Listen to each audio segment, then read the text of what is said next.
सखर जे बचल शाह मियानी पार्क में सिंध कोरी कोरी एसोसिएशन सिंध पारां सिंध स्पोर्ट्स बोर्ड के सहकार सां सिंध कोरी कोरी एसोसिएशन के अॻूणे सदर मरहूम अब्दुर्रहमान बल्लू जी याद में 3 ॾींहनि वारो सिंध पंजाब कोरी कोरी फेस्टिवल करायो वियो, जंहिंमें सिंध ऐं पंजाब जे 4 टीमुनि हिसो वरितो। कोरी कोरी रांदि मुक़ाबलनि में सिंध जी टीम जानिब उमरानी जी कप्तानी में पहिरीं पोज़ीशन हासिल कई। पंजाब जी टीम कप्तान इब्रार अहमद जी कप्तानी हेठि ॿी पोज़ीशन हासिल कई, जॾहिं त कप्तान मुमताज़ लोलाई की क़यादत में खेॾंदड़ सिंध जी टीम 3 पोज़ीशन हासिल कई।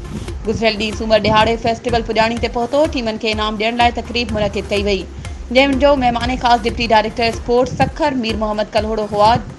ॿियनि महिमाननि में डायरेक्टर कल्चरल सखर इम्तियाज़ अहमद मेमण, वकील बख्शण खान महर, बादशाह महर, बबलू खान, गुलाम फरीद महर, मोहम्मद यूनिस चनो ऐं ॿिया हुआ।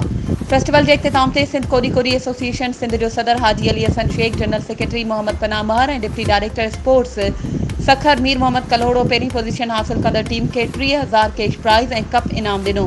ॿी पोज़ीशन हासिल कंदड़ पंजाब जी टीम के 20,000 कैश प्राइज़ ऐं कप इनाम ॾिनो, जॾहिं त 3 पोज़ीशन हासिल कंदड़ टीम के 10,000 कैश ऐं कप इनाम ॾिनो वियो। महिमाननि खे अजरकुनि जा तोहफ़ा पिणु पेश कया विया। वधीक ख़बरुनि ऐं अपडेट्स जे लाइ असांजे चैनल खे सब्सक्राइब कयो ऐं हाँ, बेल आइकन खे प्रेस करणु न विसारिजो त जीअं असांजी हर नई अचण वारी वीडियो तव्हां ताईं पहुची सघे।